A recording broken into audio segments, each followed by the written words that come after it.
All right, ladies and gentlemen, welcome back to the channel. We're talking about the Atlanta Falcons in today's video. I think this is a team should do well. I think most people are under the assumption that with Kirk Cousins, now you have new additions in Matthew Judon and Justin Simmons. So now it's really kind of cranking up the heat because a lot of people's concerns with the Atlanta Falcons was not necessarily Kirk Cousins. It had nothing to do with the offense. It's more so defensively. The Atlanta Falcons, I just don't know why they're not a top 10 team in the National Football League, especially on paper. But once again, we still need to see Kirk Cousins suited up and play live football with that torn Achilles that he suffered halfway through last season.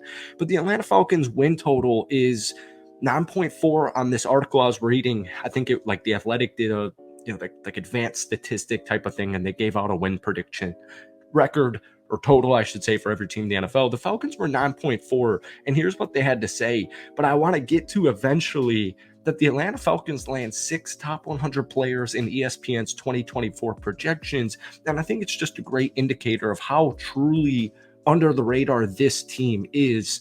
I think when you're thinking about Atlanta and you're aware of Kirk Cousins and that addition, and now the new defensive additions, I think people are selling them a little bit short in the sense of, yeah, Atlanta will be a good team.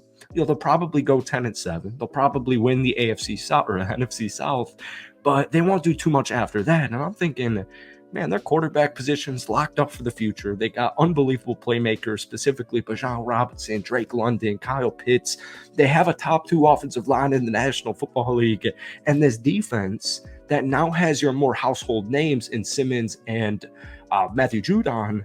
Well, now I think people are starting to put it together that, hey, you know what? This team is not just a playoff threat. They could be Super Bowl threats, right? So hit that like button, hit that sub button if you guys haven't already. But welcome back to the channel. We're live here, Southwest Florida. Just got back from a long road trip, and we're talking Atlanta Falcons. But before we do, if you guys enjoy it, once again, like I said, hit that like button, hit that sub button. But get this video to 100 likes. That would mean the absolute world to me. So here's what the Athletics' Josh Kendall had to say about the Atlanta Falcons' 9.4 predicted wins. If the Falcons don't win at least 10 games, they'll be disappointed, and they should be. They said they were ready to compete at the highest level when they fired Arthur Smith. They guaranteed Kirk Cousins $100 million. They traded for Matthew Judon and signed Justin Simmons. 81-year-old owner Arthur Blank is pushing all his chips in and making an expensive bet that this team will be better, or this team is better than 9.4 wins. And it's right on the money. Also, I do just want to say 53-man roster was finalized a couple of days ago, and you guys are only carrying, the Falcons are only carrying 5 receivers right now on their roster: Drake London, Darnell Mooney, Ray McLeod, Casey Washington, Kadero Hodge.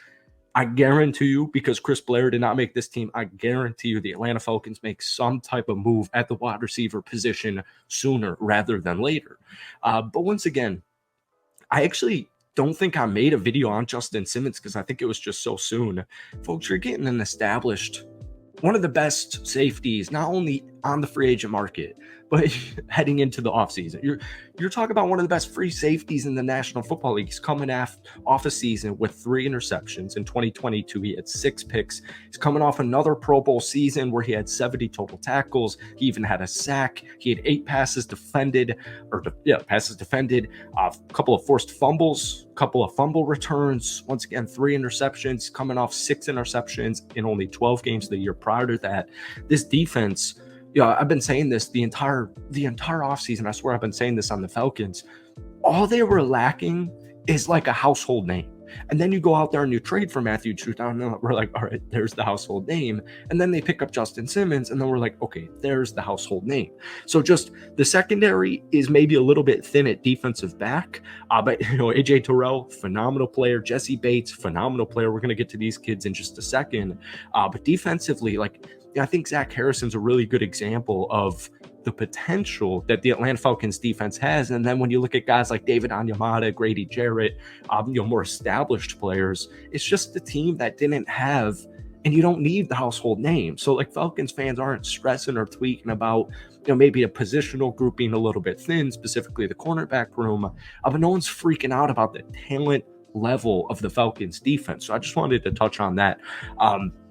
Let's move on to the article, the point of this video. So the Falcons read this article The Falcons land 6 top 100 players in ESPN's 2024 projections. We're going to run through it real quick because, once again, I think it's just the best indicator of, no, man, if Kirk Cousins is Kirk Cousins and you're giving him these weapons, you're giving him a Drake London, a Kyle Pitts, even a Darnell Mooney. Very excited about Darnell Mooney bounce back season here with a legitimate, consistent quarterback, not named Justin Fields. No shade there. But you got Bajan Tyler Algier. So let's get into these rankings real quick and what they had to say. 94, guard Chris Lindstrom. The team's stellar building block along the offensive line. Lindstrom is widely and justly reckoned as one of the best guards in the NFL. Another good example that I think is flying under the radar with the Atlanta Falcons is they have a top 2 offensive line, maybe a top 3 at worst. If you want to be nitpicky, a top 3 offensive line in the National Football League, probably, just to keep it a buck with you, not to rag on my Lions fans because they're going to be number 2 on my tiers or rankings. The Atlanta Falcons probably have the best offensive line, and you're returning every starter, and they probably just have the best offensive line in the National Football League. All the offense truly was missing is, actually maybe not Arthur Smith as the head coach. Not trying to rag on Arthur. I wish for him the best of luck in Pittsburgh, and I'm hoping for it. But I think he's more tailored for a coordinator than a coaching position. But obviously Atlanta's got that figured out this year. 93, cornerback AJ Terrell, freshly inked to a contract extension. Terrell is Atlanta's top cornerback and well known for his coverage ability and physicality with lack of turnovers. The only thing standing between him and further recognition. Hit the nail on the head there. 87. We're going to run through it because the Falcons are a good team. 87, Kirk Cousins, probably a little bit better there. This team's new starting quarterback has been a model of consistency, remains one of the best pure pocket passers in the NFL. He'd be higher on this list if he wasn't A, 36 years old, and B, coming off the first major injury of his career. All right, there we go. I love what I'm seeing with 86 here. 86, Matthew Judon. The Falcons just casually traded for a top 100 player. Judon has been a productive and consistent pass rusher through his career. 2 years ago, he's even more magnificent than usual. Last year's injury wiped out most of his season after a productive start, but he's a good bet to keep humming if he's healthy.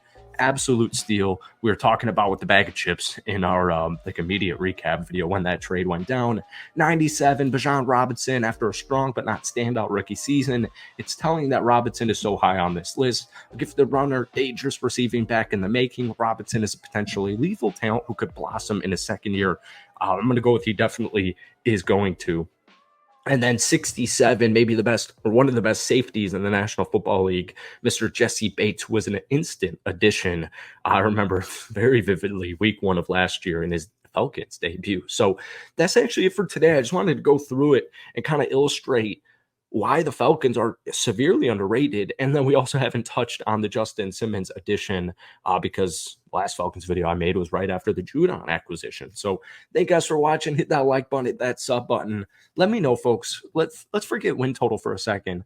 Let me know truly deep down, how far do you think this Atlanta Falcons team can go? Let me know down below. Thank you for watching. Hit that like button, hit that sub button. But guys, most importantly, have a great rest of your weekend. We'll see you soon.